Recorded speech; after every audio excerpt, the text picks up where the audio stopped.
100 लोगों का क्राउड एक दूसरी गली से अचानक वहां पे आया। उनके पास शस्त्र थे, उनके पास पेट्रोल था, उनके पास आग लगाने के लिए भी चीजें अवेलेबल थी, लाठियां थी। एक के पास वो कुल्हाड़ी थी, वो उसने आगे आके वार किया और मैंने हाथ आगे करने की वजह से यहाँ पे फिर एक डीप इंजरी भी हुई। ठीक आहे, तुम्ही चांगलं तिथे समोर गेलात आणि सगळ्यांचा सामना केला, त्याबद्दल तुमचं अभिनंदन आहे आणि आम्ही सगळे तुमच्या पाठीशी आहोत आणि लवकर तुम्ही ठीक व्हावं अशी आमची प्रार्थना आहे आणि अशाच प्रकारे नेहमी तुम्ही चांगलं काम कराल अशी बिलकुल ईश्वराची प्रार्थना आहे। नागपुर में एक बड़ी कायदा और सुव्यवस्था की परिस्थिति निर्माण हुई थी। उसमें क्राउड बहुत बड़े पैमाने पे जमा हुआ था। उसके बाद पत्थरबाजी हुई, बहुत सारी गाड़ियों की भी तोड़फोड़ उसमें दिखाई दे रही है। बहुत सारे सीसीटीवी फुटेज भी हमारे पास अवेलेबल है, जिसमें कुछ असामाजिक तत्व हाथ में शस्त्र वगैरह लेके भी घूमते हुए नजर आ रहे हैं। लेकिन कल ये पूरी परिस्थिति नियंत्रण करने के लिए नागपुर शहर के CP sir Ravindra single sir खुद ग्राउंड पे वहां पे अवेलेबल थी। हमारी डिफरेंट टीम्स भी थी वहां पे। लेकिन जिस तरह से पत्थरबाजी हर दिशा से हो रही थी, उसमें अपने कुछ अधिकारी, कुछ अमलदार इंजर्ड भी हुए हैं और ये भी घटना वैसे ही हुई है। एक्चुअली एक एग्जैक्ट क्या हुआ था, आप तब क्या कर रहे थे, कहाँ पे, कितने बजे का समय था? ये 10-10:30 बजे के करीब का समय होगा। हम वहाँ पे बहुत नैरो लेन्स है, लेन्स के अंदर जब जा रहे थे तो वो हमारी एक टीम एक घर में कुछ सस्पेक्टेड लोग थे कि जो स्टोन पेल्टिंग करके छुपे हुए थे, वहां पे जाके चेक कर रही थी और उतने में एक 100 लोगों का क्राउड एक दूसरी गली से अचानक वहां पे आया। उनके पास शस्त्र थे, उनके पास पेट्रोल था, उनके पास आग लगाने के लिए भी चीजें अवेलेबल थी, लाठियां थी। तो मेरी टीम अंदर थी, तो मेरा पहले नेचुरल रिस्पांस यही था कि इनको यहीं पे रोका जाए या फिर पीछे ढकेला जाए, नहीं तो फिर आगे कुछ भी हो सकता था। तो मैंने उसी प्रकार से आगे जाके इनको जोर जोर से चिल्ला के रोकने का प्रयास भी किया। उनमें से कुछ लोग पीछे भी हट गए, लेकिन एक के पास वो कुल्हाड़ी थी, वो उसने आगे आके वार किया और मैंने हाथ आगे करने की वजह से यहाँ पे फिर एक डीप इंजरी भी हुई। लेकिन थैंकफुली कि हमारी टीम में से किसी को कुछ हुआ नहीं, सब लोग वहां से सेफली बाहर निकल आए।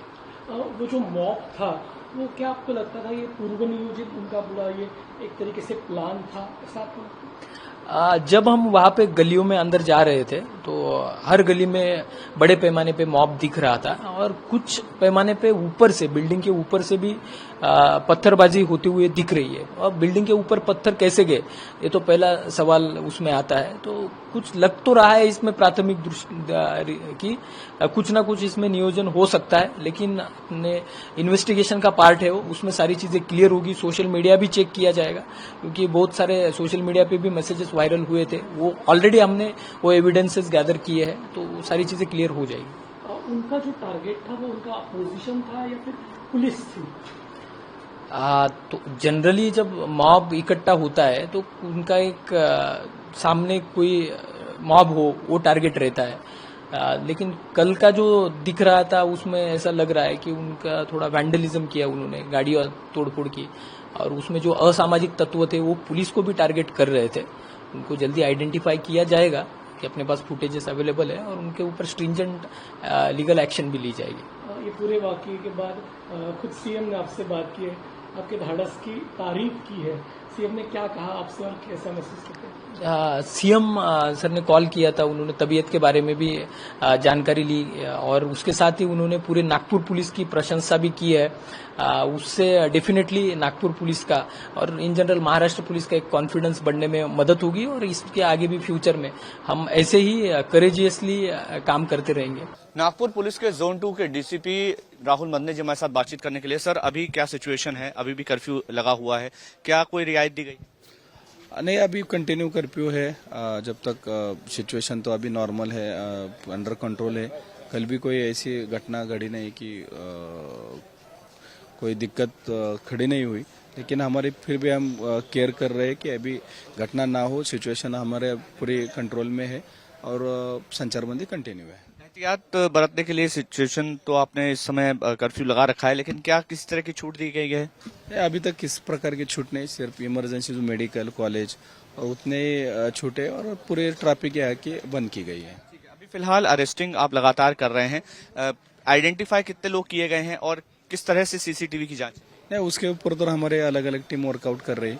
हमें अभी जो संचार बंदी लागू है हम वो कंटिन्यू कर रहे हैं और उसके ऊपर हम काम कर रहे हैं। बाहर के लोग आए और उन्होंने इस तरह का बवाल किया। जो स्थानीय लोग हैं वो लगातार आरोप लगा रहे हैं कि जान पहचान वाले आसपास के लोग नहीं थे।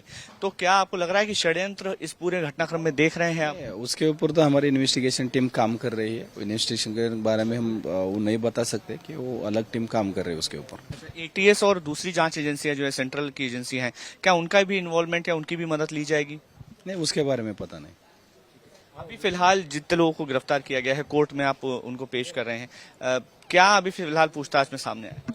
नहीं, उसमें तो टीम अलग वर्कआउट कर रही है। हमारा हर कोई ऑफिसर को और स्टाफ को अलग अलग रोल दिया है, तो उसके बारे में मैं आपको डिटेल नहीं दे पाऊंगा। कुछ महिला पुलिसकर्मियों ने शिकायत की थी कि उनके साथ भी अभद्रता हुई है, भीड़ ने मुआवजे उनके साथ भी अभद्रता की। इस मामले में कोई कार्रवाई? हाँ, उसमें तो कार्रवाई चालू है। एफआईआर भी रजिस्टर हुई है और निश्चित रूप से कार्रवाई हो जाएगी। अब आपको लग रहा है कि मुआवजा इकट्ठा ना हो या सिचुएशन कब तक इस तरह की रहेगी, संचारबंदी कब तक जारी रहेगी, अभी तक कोई आपने तय किया? नहीं, उसमें तो हमारे माननीय कमिश्नर साहब निर्णय ले लेंगे, तब तक संचारबंदी चालू रहेंगे। ये तस्वीरें मैं आपको दिखा रहा हूँ। यहाँ पर जो पुलिसकर्मी हैं वो फिलहाल तैनात हैं। जो रास्ते हैं वो पूरी तरह से यहाँ बंद रखे गए हैं। कर्फ्यू अभी भी चल रहा है। कुछ थाना क्षेत्र जो हैं वो अभी भी कर्फ्यू के तहत बंद रखे गए हैं।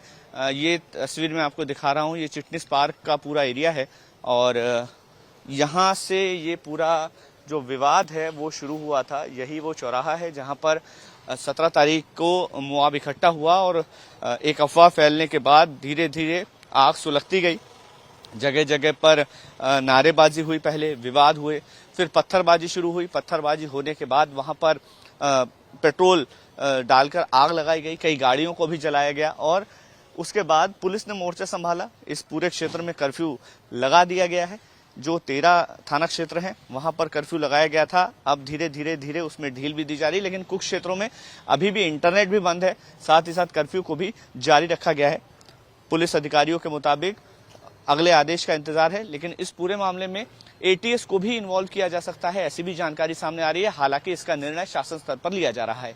100 लोगों का क्राउड एक दूसरी गली से अचानक वहां पे आया। उनके पास शस्त्र थे, उनके पास पेट्रोल था, उनके पास आग लगाने के लिए भी चीजें अवेलेबल थी, लाठियां थी। एक के पास वो कुल्हाड़ी थी, वो उसने आगे आके वार किया और मैंने हाथ आगे करने की वजह से यहाँ पे फिर एक डीप इंजरी भी हुई।